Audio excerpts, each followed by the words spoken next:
মা, মা, তুমি এসেছো মা?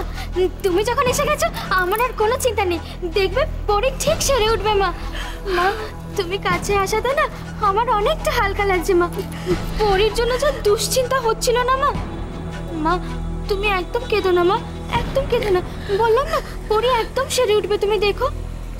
কিন্তু মা, তার আগে ওই ঝিলিক আর মণি, ওই দুজনকে কলকাতায় ফেরত পাঠাতেই হবে। তুমি জানো না মা, ঝিলিক আর মণি ওই পরির সাথে কি না কি করেছে। আসলে পরি নিজেকে গড়ে তুলছে তো, সেটাই তো ওদের সহ্য হচ্ছে না।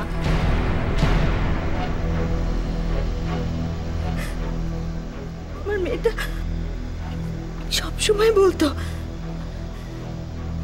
আমি মুখার্জি বাড়ির যোগ্য হয়ে তারপর এখানে ফিরে আসব।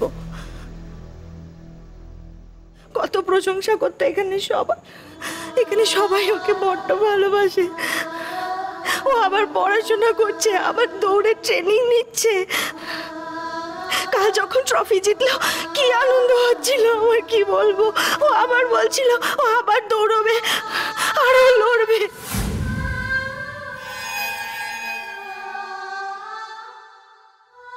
আর এখন আমার মেয়েটা মৃত্যুর সঙ্গে লড়াই করছে। মা, তুমি এভাবে কেঁদো না মা, তুমি এভাবে ভেঙে পড়ো না, মনটাকে শক্ত করো মা। মা, এদিকে এসো, এদিকে এসো মা, এখানে এসে বসো তো, এসো এসো মা। দেখো মা, পরে কিছুতেই হারবে না, এই লড়াইটাতেও পরে জিতবেই। জিততে তো হবেই, ওকে তো জিততেই হবে। ও না জিতলে যে আমাদের সকলের হার। মা, মা,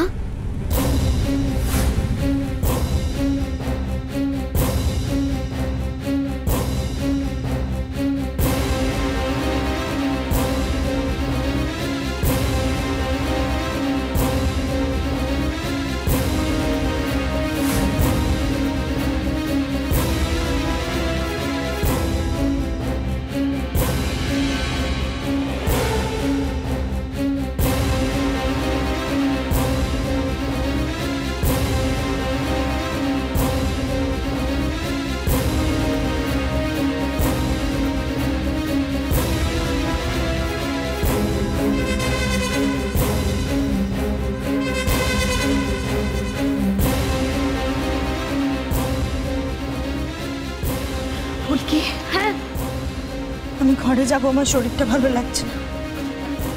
হ্যাঁ হ্যাঁ মা, তুমি চলো মা, তোমার ঘরটা তো ওইদিকে মা, চলো আমার সাথে চলো। তাই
এভাবে তাকিও না দিয়া, আমি না জ্বলে যাব আর নয়তো গলে যাব। এর কোনোটাই আমি চাই না। দিয়ার আগুনে আমি ভস্মীভূত হতে চাই না দিয়া।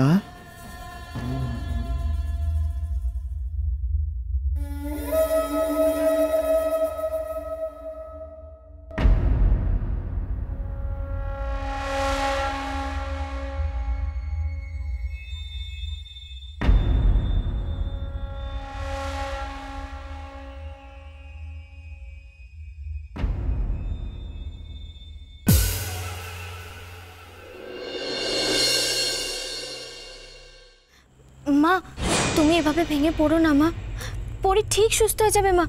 তুমি এরকম মনমরা হয়ে থাকলে তো আরো অসুস্থ হয়ে পড়বে। হ্যাঁ তাই তো, আমারও কি কষ্ট কম হচ্ছে? তুমি বুঝবে না ফুলকি মায়ের মন। দেখুন, আমার স্বামী যাকে মেয়ে ভাবে সে তো আমারও মেয়ে।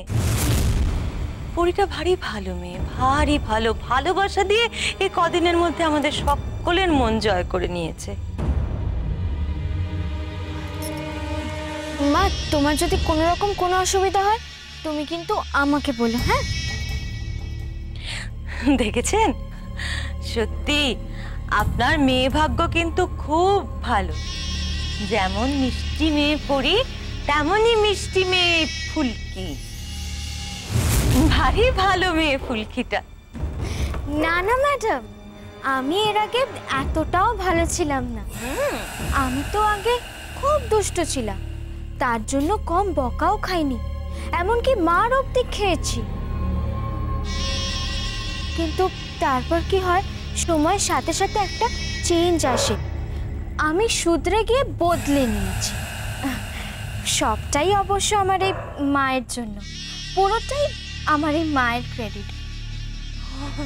কিন্তু তাহলে ঝিলিকটা এরকম হলো কি করে?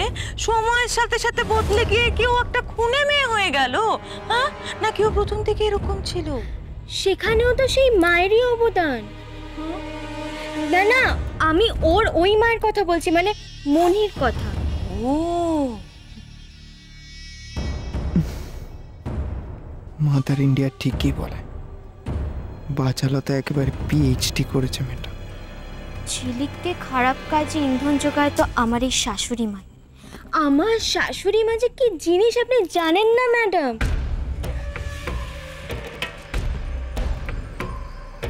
মা, আমি কি কিছু ভুল বলেছি বলো?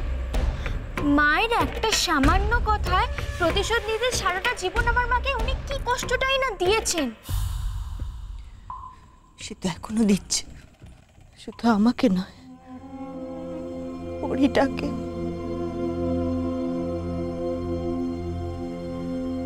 এই একই নোংরা খেলা উনি আমাদের সঙ্গেও খেলেছেন।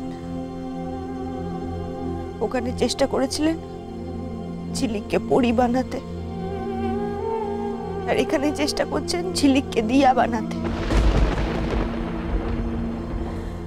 আর এসবের বলি হচ্ছে আমার পরি। ও গিয়ে আমাকে এসব কিছু না বললে আমি তো কিছু জানতেই পারতাম না।